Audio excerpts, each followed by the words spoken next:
Baik, terima kasih kepada rakan tugas kita Mahirah dan juga Daik Iskandar. Bismillahirrahmanirrahim.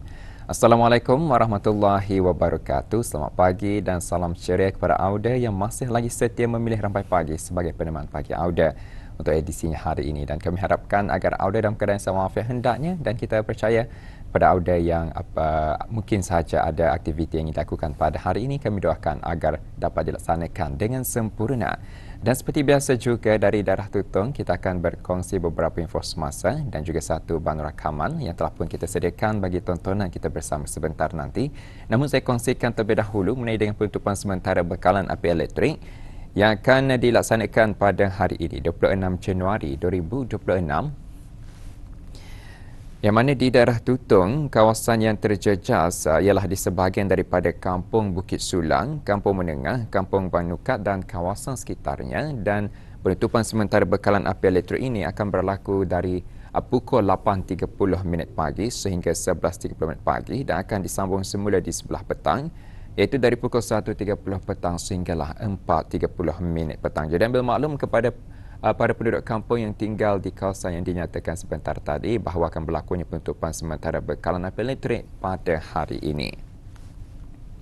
Makluman seterusnya pula, pada hari Rabu 28 Januari 2026 akan dilaksanakan kerja-kerja penyucian tangki air Binturan Kem, Penanjung Kem, dan kawasan yang terlibat ialah di seluruh kawasan Binturan Kem dan Penanjung Kem, yang mana kerja-kerja penyucian tangki air ini akan dilakukan bermula pukul 8 pagi sehingga kerja-kerja selesai. Dan oleh itu, sebahagian kawasan-kawasan terlibat berkemungkinan mengalami tekanan air rendah, terutama di kawasan-kawasan tanah tinggi. Jadi, untuk mendapatkan sebarang permohonan pembekalan air tangki, bolehlah hubungi ke Talian Darussalam 123. Baik, itu dua info semasa saya kongsikan sebentar tadi, dan untuk meneruskan lagi pertemuan kita dari Daerah Tutong untuk edisinya hari ini, apa kata kita beralih pula untuk menyaksikan bahan visual yang kami sediakan bagi tontonan kita bersama.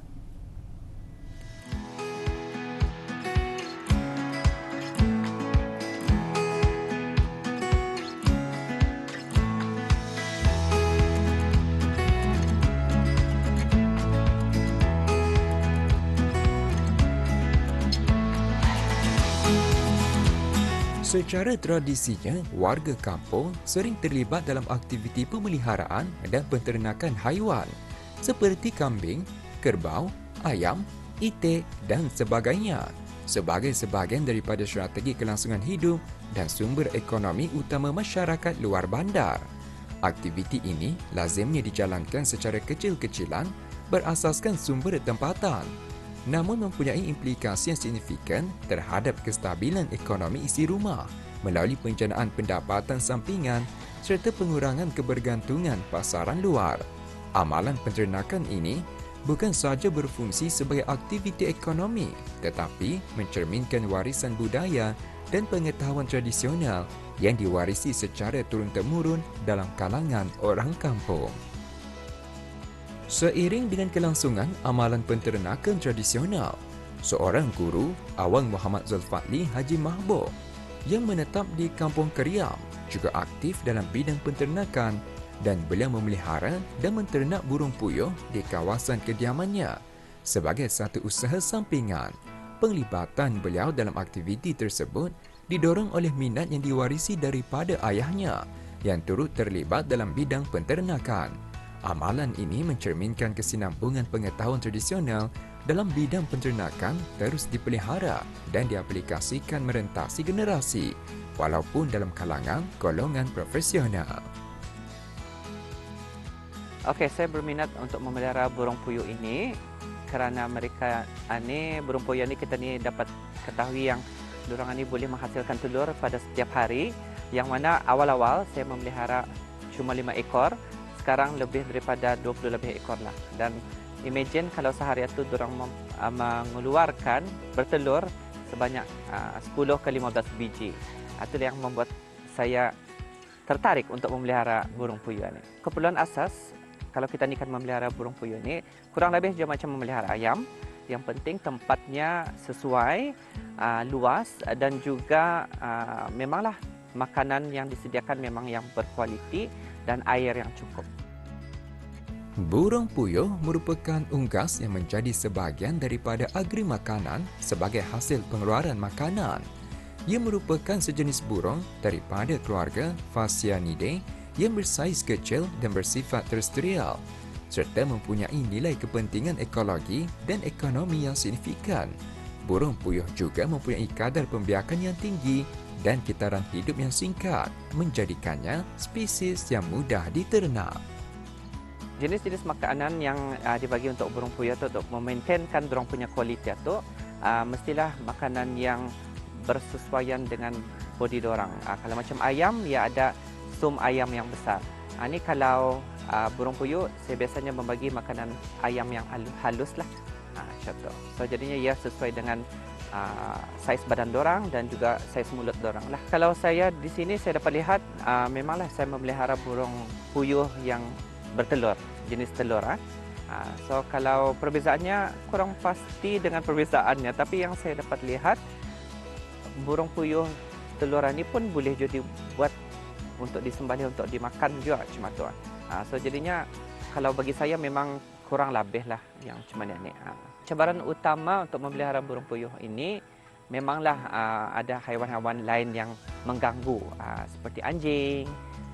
Kadang-kadang kita ni ada biawak, so jadinya itu adalah salah satu cabarannya, dan juga cuaca. Cuaca tu pun juga memainkan peranan juga. Kalau terlampau panas, ia juga boleh macam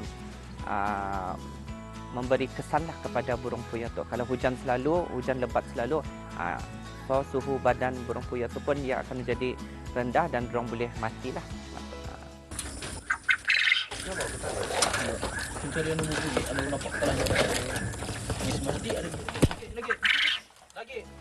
Tidak dinafikan burung puyuh adalah antara jenis haiwan ternakan yang mudah dipelihara kerana tidak memerlukan modal permulaan yang besar. Di samping, ia sejenis haiwan yang tidak banyak masalah penyakit dan jarak generasi juga pendek, iaitu 5 ke 6 pusingan setahun.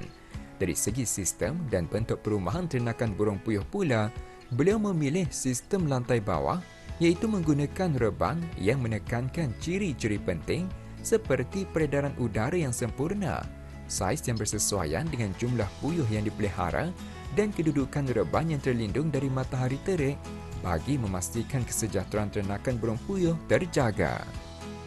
Kitaran untuk burung puyuh itu bertelur dalam sehari seperti yang saya katakan tadi boleh mencapai hingga 15 biji sehari. So jadinya kalau sehari 15 biji, jadinya kalau sebulan sudah berapa. So itutah yang membuat saya lebih tertarik lagi untuk memelihara burung puyuh. Faktor-faktor yang mempengaruhi burung puyuh itu untuk bertelur, saya pasti makannya, permakanannya. So kalau permakanannya tu teratur dan berkualiti, permakanan yang terjaga, ikut waktu yang telah ditetapkan, memang diorang akan menghasilkan telur yang sangat bisailah dan berkualiti juga lah. Aktiviti memelihara dan menternak puyuh berpotensi sebagai satu bidang penternakan berskala kecil yang mampan.